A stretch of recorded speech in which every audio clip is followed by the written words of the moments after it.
He asked, "Do you still love me?" At the worst moment, the question came to me before I ever said it out loud, like a bruise you don't notice until you press on it.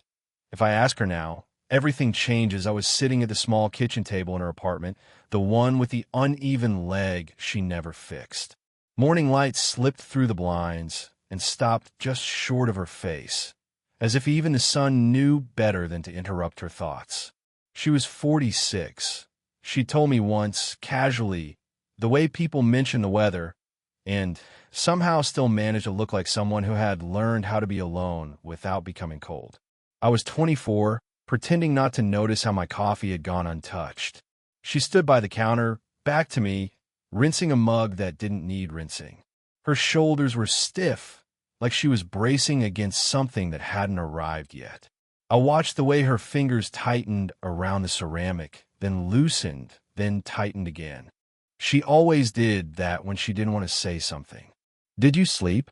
she asked without turning around. "Yeah," I said too quickly. Then, after a pause, "I think so." She smiled at that. Not fully. Just enough to acknowledge the lie and let it pass. That was our rhythm. Small truths, smaller evasions. We were careful with each other, which somehow made everything feel more dangerous. We weren't supposed to be here. Not like this. We'd met months ago under the excuse of convenience, then routine, then something neither of us named. She never touched me unless she meant to. I touched everything like I was afraid it might disappear. Sometimes our knees brushed under the table, and neither of us moved. Sometimes she talked too much about nothing. Traffic, a show she half-watched, and I said less than I should have, saving words like they cost money. That morning, the apartment felt too quiet. Even the refrigerator had stopped humming, like it was listening. She finally turned around and leaned against the counter, crossing her arms. There was a faint crease between her brows I hadn't noticed before. Or maybe it had always been there, and I was just starting to see things differently. "You're thinking loudly," she said. I laughed, but it came out wrong. Didn't know I could do that. She tilted her head, studying me the way she did when she wanted to understand something without asking. It made me feel exposed, like I'd left a door open behind me. "I should go," I said, though I didn't move. She nodded. "If you need to." There it was, the space. The opening she always left, like she didn't want to be accused of keeping me. My hands were wrapped around the mug now, knuckles pale. The coffee was cold. I'd forgotten to drink it again. "I don't," I said. Then, quieter, "I just don't know what I'm allowed to want." Her eyes softened at that, then hardened just as quickly. She pushed herself off the counter and walked past me, close enough that the air shifted. I caught the scent of her, soap, something warm, and my chest tightened for no logical reason. "You don't ask questions like that unless you're ready for answers," she said, reaching for her keys. I stood up, too fast. The chair scraped loudly against the floor, breaking the spell. My heart was pounding like it had somewhere to be. "What if I am?" I asked. She stopped, didn't turn around, just stood there, keys in hand, shoulders tense again. Before she could say anything, her phone buzzed on the counter. She glanced at the screen, and something in her face changed. Just a flicker, but enough. I swallowed, the words rising on their own, unstoppable now. "Do you still love me?" The phone kept buzzing like it was impatient with us, like it didn't care that I just dropped a sentence neither of us could take back. She stared at the screen longer than necessary, thumb hovering, then finally turned it face down on the counter without reading it. That felt like a choice. I didn't know what it meant yet, but my chest loosened a little. She didn't answer my question. Instead, she exhaled slowly and said, "You shouldn't have asked me that." "I know," I said. My voice sounded steadier than I felt. "But I needed to." She leaned back against the counter again, eyes on the window now, not on me. Outside, a bus hissed to a stop, doors opening and closing. Life continuing. I wondered how many times she'd watched it do that while holding something in. "I was married for 20 years, she said suddenly, to someone who stopped looking at me like I was real. She laughed softly, but there was no humor in it. When it ended, I promised myself I wouldn't start something I'd have to explain. I nodded, even though my throat was tight. I already knew parts of this. Divorce papers signed, an apartment she'd chosen because it was quiet, a son who lived across town and called on Sundays. What she didn't say was just as loud. "You're something I'd have to explain." "I didn't plan this," I said. "I didn't even notice it happening at first." She looked at me, then really looked. "That's what scares me." I wanted to tell her about my last relationship. The girl my age who wanted plans and certainty, who said I was always somewhere else, even when I was right there. I wanted to say that with her, I wasn't drifting. I was focused, anchored, but saying that felt like asking her to carry something she'd already decided not to pick up. "You're younger," she said, gently, like she was reminding herself as much as me. "You still get to start over as many times as you want." I swallowed. "You think I don't know what this looks like?" "To people." Her lips pressed together. She didn't know. That was part of it. The looks, the assumptions, the quiet judgments. Me being closer in age to her son than to her past. Her having already lived a life before I even figured out who I was supposed to be. "I don't want to be a mistake you regret," I said. She stepped closer. Not all the way. Just enough that the space between us felt charged. "And I don't want to be the thing that keeps you from becoming who you're meant to be." The silence stretched. I could hear my own breathing. Her eyes dropped to my hands, then back to my face. I didn't move. I let her decide. "I remember the first time you stayed too late," she said quietly. "We were talking about nothing. The dishes were done, and I thought, this is dangerous." I smiled despite myself. "You still let me stay." She reached out then, almost absently, and brushed her thumb against the inside of my wrist. It was barely a touch, but sent a pulse straight through me. She seemed to realize what she'd done at the same time I did. Her hand lingered, didn't pull away. The air between us felt heavier, fuller, like something unspoken had finally stepped into the room and closed the door behind it. The knock came before either of us could breathe through what had just happened. 3 sharp taps. Familiar. Unavoidable. She flinched first. Her hand fell away from my wrist like it had burned her. For half a second, we just stared at each other, eyes wide, something unguarded flickering between us. Then she straightened, smoothing her sweater like she was erasing evidence. "Stay," she said quickly, then corrected herself. "I mean, just don't come out." Too late to ask why. She moved toward the door, footsteps careful, controlled. I stayed where I was, heart racing, hands still warm from where she'd touched me. The apartment suddenly felt smaller, like the walls had leaned in. I heard the door open. A man's voice. Older. Familiar in a way that made my stomach drop. "Hey," he said. "You weren't answering your phone." I knew him. Not well, but enough. Her ex-husband. He'd picked something up once when I was there. Mail, I think. We nodded at each other like 2 men passing in a hallway, neither of us knowing what the other was holding. "I was busy," she said. Her tone was even, but I caught the strain underneath it now that I knew how to listen. "Yeah," he said. "I figured." I edged back toward the kitchen doorway, staying out of sight. The fridge hummed again, loud in my ears. My pulse felt reckless, like it might give me away. "I just need to grab the rest of my things," he continued. "I'll be quick." "Of course," she said. Footsteps. Closer. I held my breath. He paused near the kitchen entrance. I could see his shoulder from where I stood. The angle of his head, like he was noticing something off. 2 mugs instead of 1. A chair pulled out. Evidence of a life continuing without him. "You got company?" he asked. The silence that followed was brutal. Not long, but heavy. I could almost feel her calculating what honesty would cost. "No," she said. Too fast. I closed my eyes. Guilt crawled up my spine, hot and unwelcome. I didn't want to be something she had to lie around.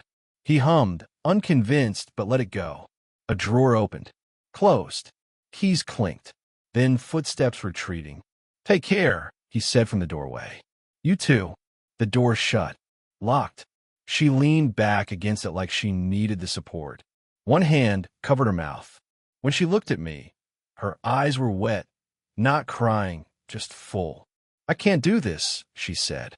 I stepped forward without thinking. stopped short of touching her. Then don't, I said, but don't pretend it's nothing. She shook her head. You don't understand what this costs me. I think I do, I said softly. I just don't think it should only be you paying. For a moment, I thought she might push me away. Instead, she reached up and pressed her forehead against my chest. Just rested there. My hands hovered uselessly at my sides, afraid to assume too much. Her voice was muffled when she spoke. This is how people get hurt. Yeah, I said. I know. She pulled back just enough to look at me. Our faces were inches apart now. I could see the question in her eyes, the fear, the want she wouldn't name. The doorbell rang again. Different rhythm this time. Faster. Urgent. We both froze. The doorbell didn't stop ringing. She didn't move to answer it either. Just stood there between me and the door, like her body was trying to decide which direction mattered more. The sound filled the apartment, sharp and impatient, scraping against my nerves. Are you expecting someone? I asked. She shook her head, but her eyes had already gone distant. Fear, maybe, or something close to it. It might be my son, she said quietly. He said he might stop by. The word son landed hard. I stepped back before I realized I was doing it.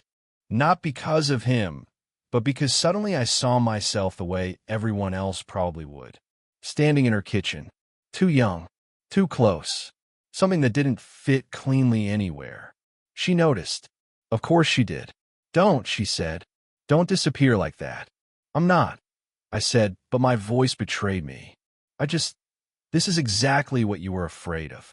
The doorbell rang again. Then knocking. Louder this time. I can handle it, she said, though she didn't sound sure. Just give me a second.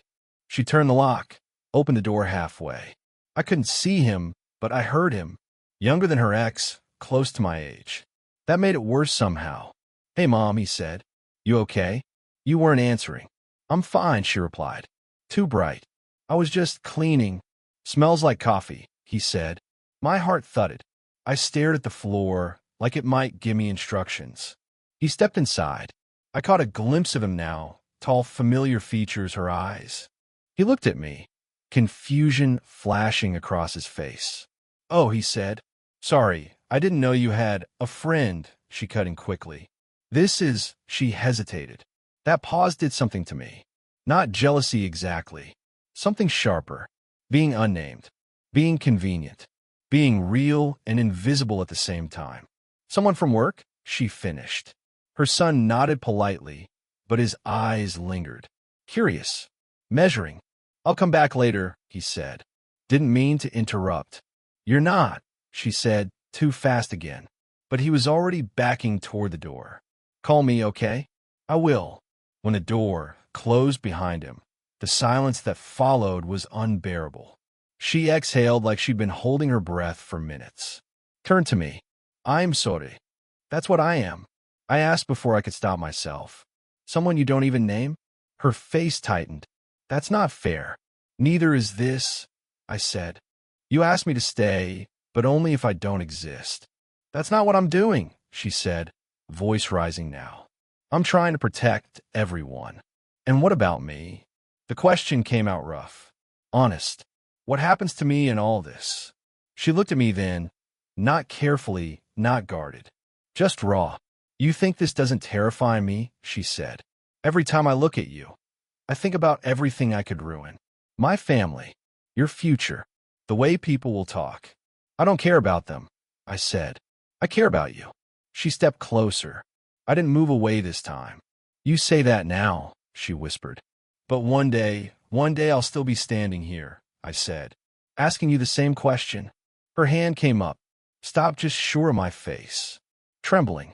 We were so close I could feel her breath. My chest ached with how badly I wanted to close the distance. She swallowed. If I cross this line, she said, barely audible, there's no pretending anymore. I leaned in just enough that she could feel it. Then don't pretend, I said. Her fingers brushed my jaw, and then she hesitated. Her hand dropped. Not gently, not slowly, like she'd made a decision her body didn't agree with. I can't, she said, stepping back. The word landed heavier than anything else she'd said all morning. I really can't. For a second, I thought she meant right now, that she just needed time, air, distance. I nodded, because that's what you do when you're trying not to scare someone you care about. But then she added, I asked him to move back in. The room tilted. Who? I asked, even though my chest already knew the answer. My ex, she said. Her voice was steady in that frightening way people get when they've already rehearsed the fallout. Just for a while. He lost his place. It's temporary. Temporary. The word echoed like a bad joke. You asked him, I repeated. After everything, she crossed her arms, a reflex. I didn't plan this, she said again, but this time it sounded like an excuse. It seemed like the responsible thing to do. Responsible, I said. I laughed, sharp and humorless. So that's what I am. Irresponsible. That's not fair, she said quickly. No, I shot back. What's not fair is asking me to stay, asking me questions you already know the answer to, and then telling me you're inviting him back in your life like this. I gestured vaguely between us. Never happened. She looked away. That hurt more than anything else. I can't break my family again, she said. I won't. Something cracked then. Not loudly. Just a quiet, irreversible shift. I realized this wasn't about choosing him over me. It was about choosing the version of herself that didn't have to explain anything. When were you going to tell me? I asked. She hesitated. Too long. I wasn't, she said. There it was. The twist of a knife. I stepped back, suddenly aware of how young I probably looked standing there, how foolish. So what was this? I asked. Practice? A distraction? Her eyes flashed. Don't do that. Then tell me what I am, I said. Say it out loud. She opened her mouth, closed it. Her silence answered me. My phone buzzed in my pocket. I ignored it. She glanced at it anyway, then back at my face like she was afraid of who might be on the other end. That fear, sharp, possessive, almost made me smile. Almost. I should go, I said. This time I meant it. She nodded, but her eyes filled anyway. I never wanted to hurt you. I know, I said softly. That doesn't change the fact that you did. I moved toward the door. My hand was on the knob when she spoke again. He heard us. I turned. My son, she said. Last night. He came by after you left. He didn't say anything, but she swallowed. That's why I made the call this morning. I panicked. The pieces slammed together. Her fear, the sudden distance, the decision made without me. So you chose damage control, I said. I chose survival, she whispered. I opened the door, paused. For what it's worth, I said without looking at her, I would have chosen you. The door closed behind me. I stood in the hallway longer than I should have, heart racing, phone vibrating again in my hand. This time I looked. A message from her. Asterisk, please don't disappear.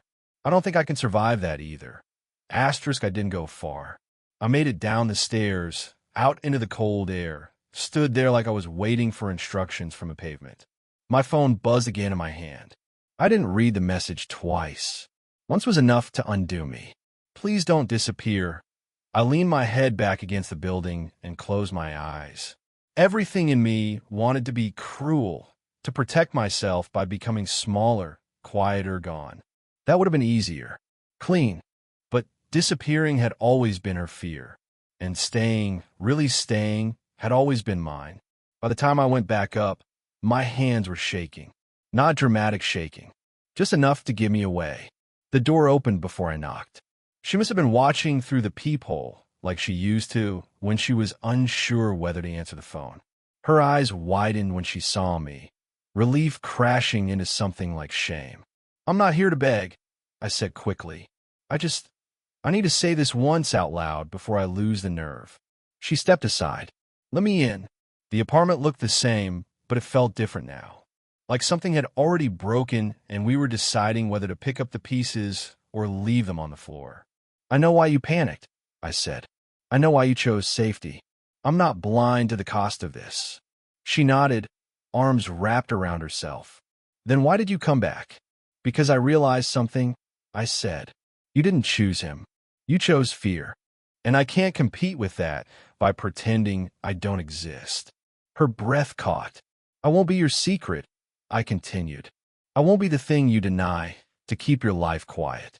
But I also won't walk away without telling you the truth. She took a step toward me. Stopped. I love you, I said. The words felt reckless and necessary all at once. Not in a way that traps you. Not in a way that asks you to ruin yourself for me. Just in a way that's honest. Tears slid down her face before she could stop them.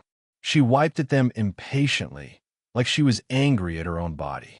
I've spent my whole life choosing the option that hurts least, she said. And somehow, I still ended up hurting everyone. I nodded. I know. Silence stretched between us. Not awkward this time. Heavy. Waiting. I called him, she said finally, after you left. My stomach tightened. I told him not to come, she continued. I told him I couldn't do that. Not again. I let out a breath I hadn't realized I was holding. That doesn't fix everything, she said quickly. My son will ask questions. People will talk. I don't know how this looks 6 months from now. I don't either, I said. But I know how it feels right now. She crossed the distance then, slowly, like she was afraid I might vanish if she moved too fast. Her hands came up to my chest, resting there like they'd been waiting for permission. I'm terrified, she whispered. So am I said. But I'm here. She leaned in, forehead against mine. We didn't kiss right away. We breathed. We shook. We stayed. When her lips finally met mine, it wasn't perfect or clean or certain, but it was chosen. And that, somehow, felt like enough. The apartment didn't suddenly become easier after that kiss. Nothing snapped neatly into place. If anything, the air felt heavier, not with fear this time, but with consequence. We sat on opposite ends of the couch at first, like we were relearning how to exist in the same room. Her knee bounced. I traced a crack in the coffee table with my finger.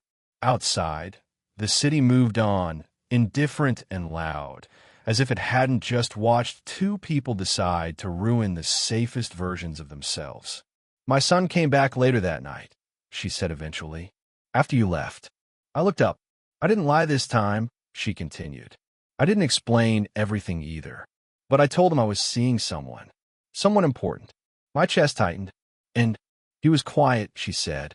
Then he asked if I was happy. That made something in my throat ache. What did you say? She looked at me then, really looked like she was letting herself see the answer instead of managing it. I said yes, she whispered. It didn't feel like a victory. It felt like standing at the edge of something real. The weeks that followed weren't romantic in the way people like to imagine. There were awkward dinners where conversation stalled, long pauses before holding hands in public, moments where I caught her watching me like she was counting the ways this could still fall apart. I had my moments too, nights where I lay awake wondering how long before I became the reason she regretted choosing herself. Mornings where I questioned whether love should feel this exposed. But we kept choosing each other in small, stubborn ways. She stopped flinching when my name lit up her phone. I stopped wondering if I was temporary. She introduced me without qualifiers. I stayed when things got uncomfortable instead of leaving early. One evening, months later, we stood in that same kitchen. Same uneven table leg. Same light slipping through the blinds. She reached for a mug and laughed when it wobbled. You know, she said, I almost fixed that once. Glad you didn't, I said. I'd have nothing to complain about.